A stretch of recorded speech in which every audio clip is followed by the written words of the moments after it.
At the graduation photo, I quietly moved to the spot farthest from Sue. I used to want a photo with her so bad, but now I just don't care. In my past life, she was forced to marry me, and for 6 whole years, I never got her love. Born again on the day I was gonna confess, I put away the custom necklace I had made for her. Then I went to my homeroom teacher and changed my college application. The further I stay away, the less our lives will cross paths, and my teacher tucked away my form.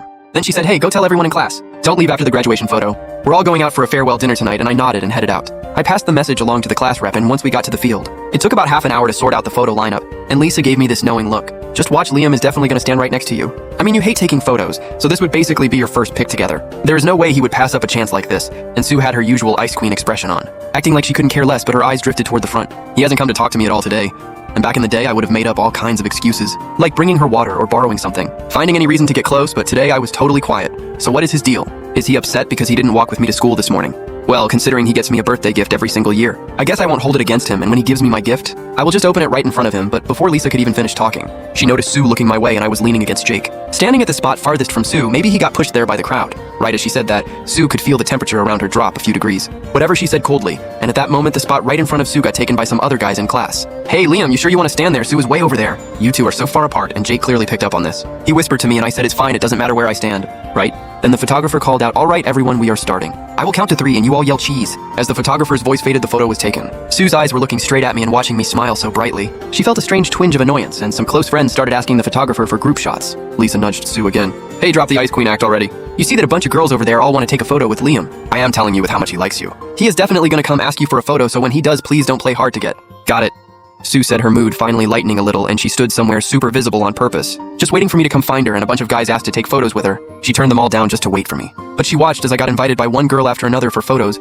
and I said yes to all of them. And then I even went and asked our homeroom teacher for a photo, totally forgetting about her. Lisa, standing right next to Sue, could feel every shift in her mood. Sue was like a walking freezer wherever she went. The vibe just turned cold. Lisa had no idea what to say, so she tried to smooth things over. "Maybe Liam is just shy, he has liked you for so many years. You know that, so don't let something this small get to you. If you really want a photo, you have your phone, you can take one anytime." Sue shot her an icy look and walked away without a word. After the photos, the class rep rounded everyone up for dinner, and it was only now that everyone finally felt free. At the graduation dinner, the homeroom teacher and other teachers sat at a separate table. Most of the students went over to toast the teachers, and in my past life, my eyes were only on Sue, always thinking about when and how to confess and what gift to give her. But now I pulled Jake along and we went to toast the teachers ourselves, because since we picked the science track in junior year, these teachers had poured everything into teaching us for 2 solid years. By 9 that night, as dinner was winding down, Lisa walked up to the center, grabbed a mic, and said, "Hey everyone, listen up, today is the day we say goodbye. It is our graduation day and also Sue's 18th birthday. Let's all wish her a happy birthday, and if anyone has a confession to make or a gift to give, do not miss this moment." While she talked, she kept making faces at me from across the room, and I just kept my head down eating, scrolling through my phone every now and then, and when everyone heard Lisa,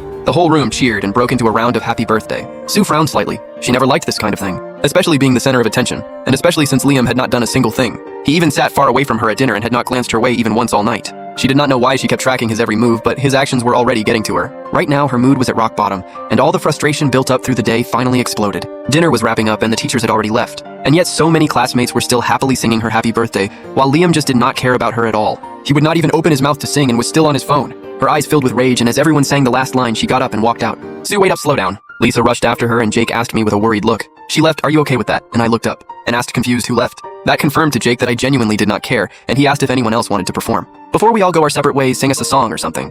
The class rep was still trying to keep the energy up, and I suddenly stood, walked over to a girl in class and said, "Hey, can I borrow your guitar? I will sing one for you guys called Childhood. I hope everyone always remembers being 18. Nobody had really seen me put myself out there like this since I was always trailing behind Sue. The whole class started cheering. "Yeah, go for it." I sat down on a stool and ran my fingers over the strings. The soft melody filled the air, and I played and sang gently, and when the last note faded, the room erupted in applause and I smiled. Holding the guitar, I gave a little bow, and some classmates had filmed the whole thing and posted it in the class group chat, and by then Lisa and Sue had already left in a car. Lisa saw the video in the group right away and hit play, and my voice came through the phone sounding amazing. She could not help but scream out loud, "Oh my god, Liam's voice is insane. I have known him forever. How did I not know he could play guitar? And he sang it with so much feeling too.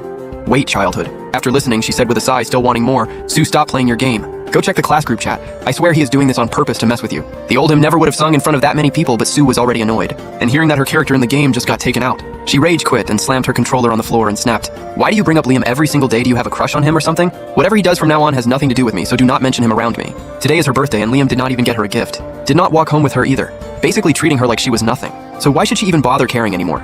I am going to bed, do whatever you want." Lisa was left alone in the living room and finding it pretty boring. She headed home. At 10:30 that night, the class dinner finally wrapped up. I helped Jake get a cab first and we waved goodbye. Said goodbye to the other classmates too, then slowly started walking back to the Sue house. A girl from class was heading the same way, and she nervously offered to walk me home. In my past life, I would have said no for sure, because I was afraid Sue would get the wrong idea. But this time I smiled and nodded. Thanks, but won't that take you way out of your way? And she gave a shy smile. Nah, it just means I get home a few minutes later and I thanked her. We walked side by side in the same direction, and half an hour later we arrived at the Sue family villa.